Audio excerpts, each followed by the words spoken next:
नमस्कार YouTube family, cook with Sonali मराठीमध्ये तुम्हा सर्वांचे खूप खूप स्वागत। तर आज आपण बनवणार आहोत अगदी टम्म अशी फुगली जाणारी छान जाळीदार अशी इडली चटणी। तुम्ही इथे पाहू शकता काय सुरेख ह्या इडलीला जाळी पडलेली आहे। अगदीच ती टम्म अशी फुगलेली आहे आणि मस्त छान अशी मौसूद बनली गेलेली आहे।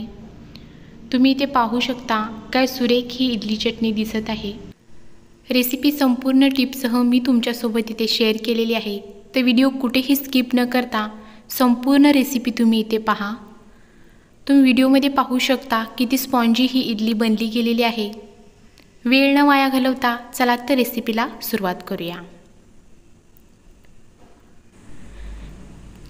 तर इथे मी एका पातेल्यामध्ये 3 वाटी तांदूळ घेतलेले आहेत। हे तांदूळ मी जे आपण रेग्युलर जेवणासाठी वापरतो तेच घेतलेले आहेत। त्याच तांदळामध्ये मी 1 चमचा मेथीदाणा घातला आहे। मेथीदाण्यामुळे इडलीला छान अशी चव येते।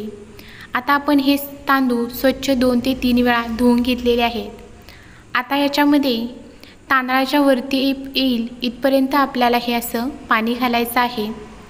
छान असं व्यवस्थित पाणी घातल्यानंतर त्याला झाकण ठेवून आपल्याला हे 4 ते 5 तास छान असे भिजवून घ्यायचे आहेत। त्याचसोबत एका वाटीमध्ये मी इथे एक छोटी 1.5 वाटी इथे मी उडदाची डाळ घेतलेली आहे। ही डाळ ही आपल्याला छान स्वच्छ धुवून घ्यायची आहे। डाळ स्वच्छ धुवून घेतल्यानंतर आता आपण याच्यामध्ये एक अर्धा ग्लास पाणी घालायचं आहे आणि ही आपल्याला तांदळांसोबतच 4 ते 5 तासासाठी छान अशी भिजवून घ्यायची आहे। तर इथे तुम्ही पाहू शकता एक 4 तासानंतर छान अशी डाळ व्यवस्थित भिजली गेलेली आहे। अगदी मौसूद अशी ही डाळ भिजली गेलेली आहे। त्याचबरोबर आपले तांदूळही इथे छान असे व्यवस्थित भिजले गेलेले आहे। तर आता आपण ह्या तांदळामधील जे पाणी आहे ते आपल्याला बाजूला काढायचं आहे।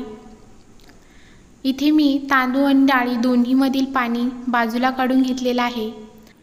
तर एका बाउलमध्ये मी अर्धा बाउल असा पोहे घेतलेले आहेत। पोहेही आपल्याला स्वच्छ धुवून घ्यायचे आहेत।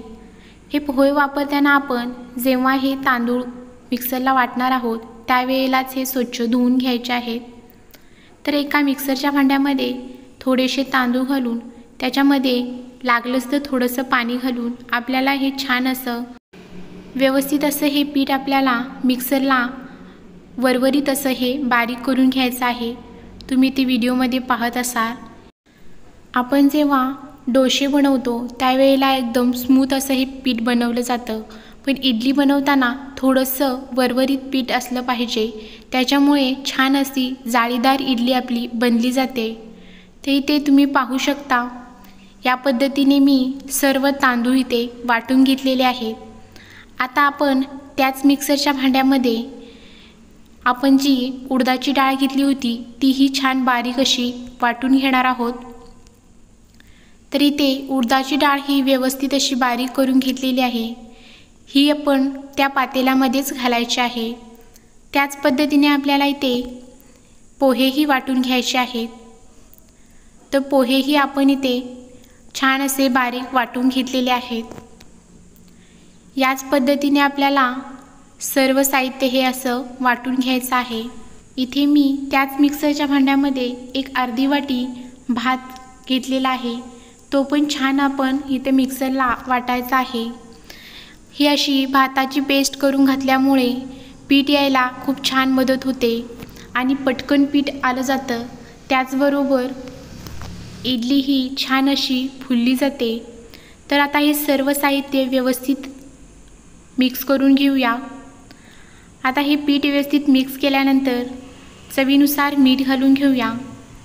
मी ते सुरुवातीलाच म्हणजे जेव्हा पीठ आपण आंबवण्यासाठी ठेवतो त्यावेळेलाच मीठ घालून घेते। तुम्हाला हवं असेल तर तुम्ही दुसऱ्या दिवशी आपण जेव्हा इडली बनवतो तेव्हा वापरलं तरी चालेल। मीठ घातल्यानंतर पुन्हा एकदा सर्व पीठ व्यवस्थित फेटून घ्यायचं आहे। आता आपण याच्यामध्ये अगदी चिमूटभर एवढी साखर घालणार आहोत, त्याच्यामुळे इडलीला खूप छान अशी चव येते। त्याचबरोबर इथे मी पाव चमचा खायचा सोडा घातलेला आहे। खायचा सोडा घातल्यानंतर पुन्हा एकदा सर्व पीठ व्यवस्थित असं फेटून घ्यायचं आहे। तुम्ही या पद्धतीने व्यवस्थित पीठ फेटून घेऊया।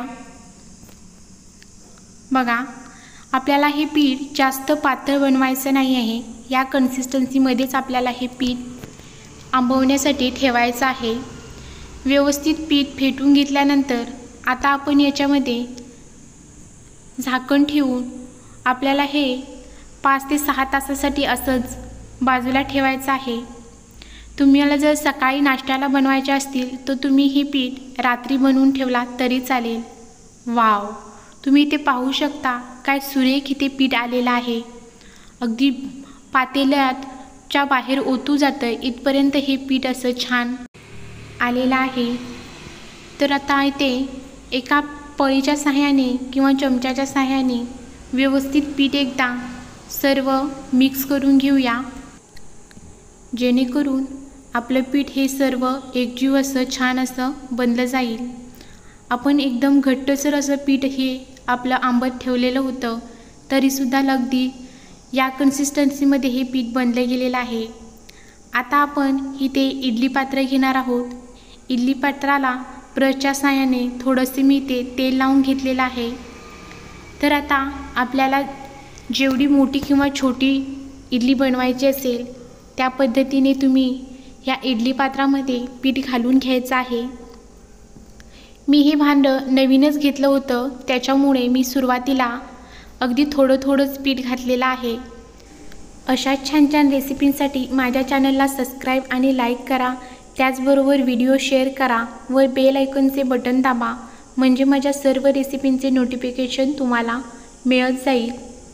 तर तुम्ही इथे पाहू शकता या पद्धतीने आपल्याला दुसऱ्या इडली पात्रामध्येही व्यवस्थित असं हे पीठ घालून घ्यायचं आहे।